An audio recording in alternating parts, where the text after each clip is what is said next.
Good morning. Do you know that one in every four relationships, maybe even higher, will end up in divorce? That's a statistic that can shock many, but the reality is that that's life. And those that plan on coming to the Philippines are no less immune to that reality. But yes, inevitably, it won't happen to me, they say. Well, it may not. One is fortunate if it doesn't, but eventually the statistics will bear me out. And that is that in time, if you have enough time, it may well be your end, your demise.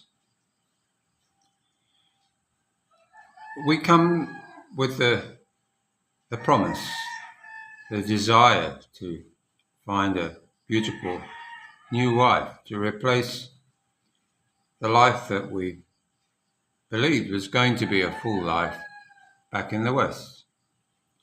But given the chances of success, we have to bear that in mind.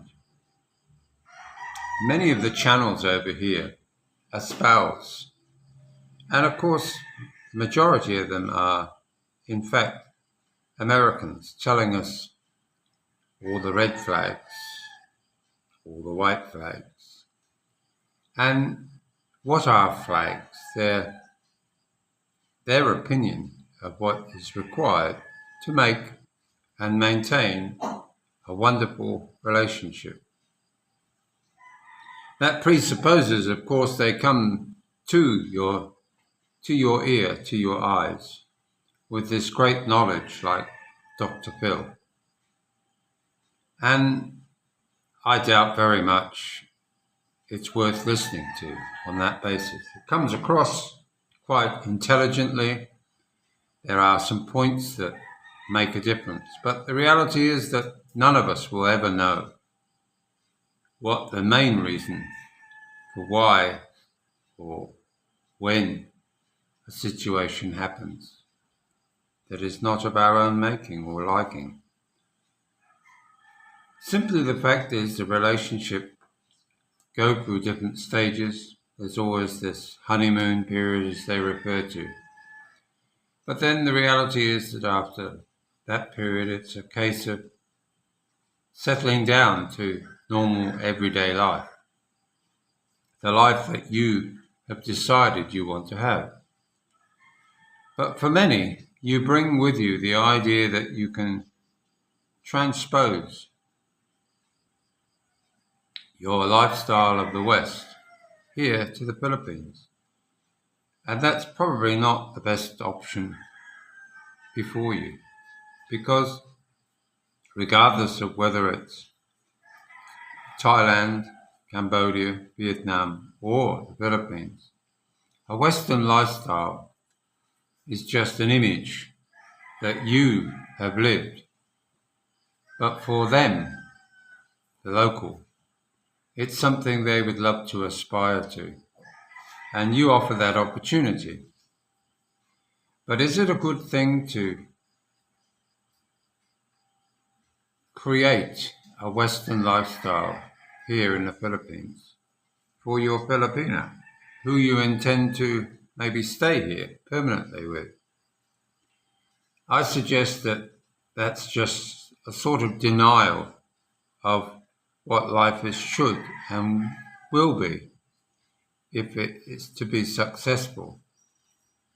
It needs to follow the rhythm, the norms of the Philippines. There's enough pressure and change here in the Philippines. When I first came here 10 years ago, there was nowhere near the amount of four-wheel drives going down the road. No, there are lots of 10, 20-year-old cars roaming along more than there were 1990 20, what was the date then? 2015 model cars. Now, of course, with the easy credit, not cheap credit, but easy credit, that you can obtain today what you want right now. There's a proliferation of four-wheel drives. Everybody who wants to be anybody has to have the latest Vios. No longer is that important. It has to be a pickup, a big four-wheel drive, Toyota, Mitsubishi, Ford. But that stretches the budget for many, maybe 30, 40,000 pesos every month, just in payments, and that's after a big sizable deposit. And of course it often follows that a home isn't sufficient to be just a home. It has to have money spent on it to match the new car in the driveway. And there's no doubt that the younger generation grasp the idea of having all those lovely trinkets at their fingertips. But with that, of course, comes massive change to their outlook about how to deal with money. And those that have been here for a while would understand that most Filipinos, from a normal, everyday background, have very little understanding of the value of money. All they know is they need some to achieve what they want in life. Even to the extent of a simple arrival of a child in the family.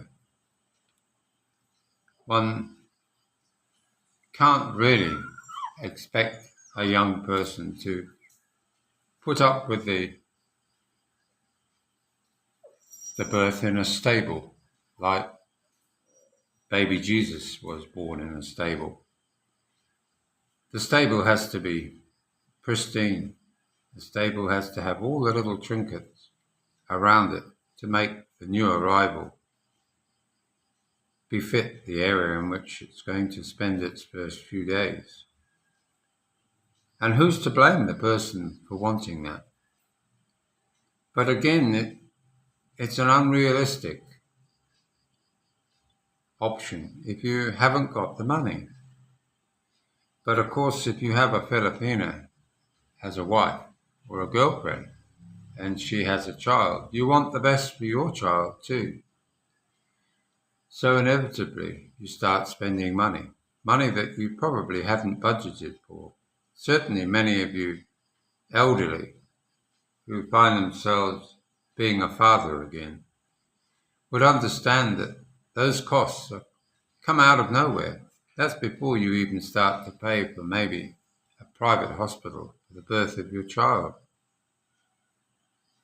Most children are born in the local hospital, unless of course there's a complication where they have to be rushed to a private hospital for better care. Again, more money. And guess who pays for it? You, the foreigner. There's all these hidden costs in life itself. With the birth of a child, there's the first birthday, 1 month old. Then there's the second birthday, 2 months old, all the way up to 11 months. Each of those birthdays is a celebration, a putting on of a feast, inviting guests, and celebrating another month milestone before your child even reaches 1. That's a tradition. It's not the culture, it's a tradition here. And most want to follow that tradition. And so many traditions here come with celebration. You only have to look at the various fiestas that are held all year round, operated through the churches. Each and every one of these is a burden on a family. who partakes in it through a feeling of obligation, a feeling of tradition. Again, it's not culture. Too many of us talk about the culture of a country, understanding the culture. It's more understanding of the traditions than the culture. The culture is almost an impossible thing as a foreigner to understand truly. It's something like asking, like a Filipina asking, what was your culture? What's your life like? What they mean is, what was it like being brought up as a Westerner, trying to explain what became normal for you? Over here, it's normal for a Filipina. Filipinos will also use the expression, can I borrow? They have intention to pay back, maybe, but most just see asking to borrow, meaning, may I have? A bit like going to the bank, may I have a 20,000 peso loan? May I have a 50,000 peso loan? And like a bank, you ask what it's for. And for some, you might say, oh, okay.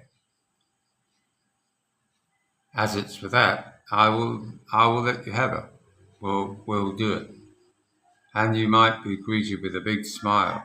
That's the only thanks you'll actually get, because they find it very hard to show appreciation except that initial excitement that they're going to get what they wanted. It's something we all, again, have to accept. The idea of please and thank you, which is so common. You hear your mother or your father saying, say please, thank you. Well, again, something that is often forgotten here, not appreciated in the same way as what we are accustomed to. These are the things that your mindset needs to be adapted to very quickly, because they will leave you agitated, annoyed, disappointed that somehow this lovely woman that you've chosen doesn't seem to appreciate you the same way. The same way as what is bandied around all the time here. Show respect. Be respectful. Well, of course, respect should be a two-way street. It's not just you showing respect. They need to show respect to you too. Not in a subservient way. She's not your maid. She's not somebody who you've employed to look after you. But in reality, isn't that really what you were looking for? A beautiful partner who will be there to look after you till your last breath. So all I suggest is that whilst many of you out there lose touch very easily with what reality is living in the Far East, here in the Philippines, we need to always remember that we are guests here. The things that we take for granted are just that. They're not afforded the same attention as they would be in the West. Be careful what you tell your partner, your girlfriend, your wife, because when things go pear-shaped, they can be weaponized. They can be made to be a tool for which to make you feel guilty, when in fact they are equally as guilty, and they're just trying to deflect the attention off themselves. Filipino society has a tendency to run away from reality, to make others responsible for their bad feelings, their disappointment, when they won't take the ownership that it takes two to tango, and often they're reluctant to wear that mantle. It's all on your shoulders, mate. And We all know that relationships, friendships, can be upset by the smallest thing, but it's up to you to try and navigate your way around the difference. Don't be so quick to pack your bags and go. Stand your ground. Put up sometimes with discomfort, but in the end, of course, you always will have, if you are a person who believes in yourself as well, you do have the ability to pack your bags and leave. But that's your decision.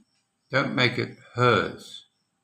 Don't make her the one that controls your daily life. Sure, she'll make it unpleasant if she wants to, or she'll make it easier for you to leave. Don't think for 1 minute she can't be a cheater behind that smile. She can't be the monster you didn't realize you were living with. They're very good at disguising true emotions, and true honesty is something not always found in every Filipina, just as there isn't found in every Western woman either. Don't blame her for deciding that she now wants a new life. Now you've created this stepping stone for her. Like many of you have said on many comment and also within many videos from Americans to English, if you can't afford to lose it, then don't spend it. And that's an important message, because to try and get it back is a long, costly exercise. If you are fortunate enough to find an honest woman, she will divvy up in the end. If she is being honest with you and decides to pull the plug with you, she will be an honest person. She will sell the house that you built for her and her children out of a feeling of honesty and moral fortitude. But there are some that will just hold on for grim death and make sure you suffer till the end. Just make sure you don't stay around to experience that. Sorry for such a negative thought for the morning, but it is Sunday, time of rest. You can't always have positive thoughts every day. So you have a great day. I'm hoping mine will be. Tick, tick, tick. Maybe the sounds of little feet today or tomorrow. Who knows? We wish everybody a good day. Bye now.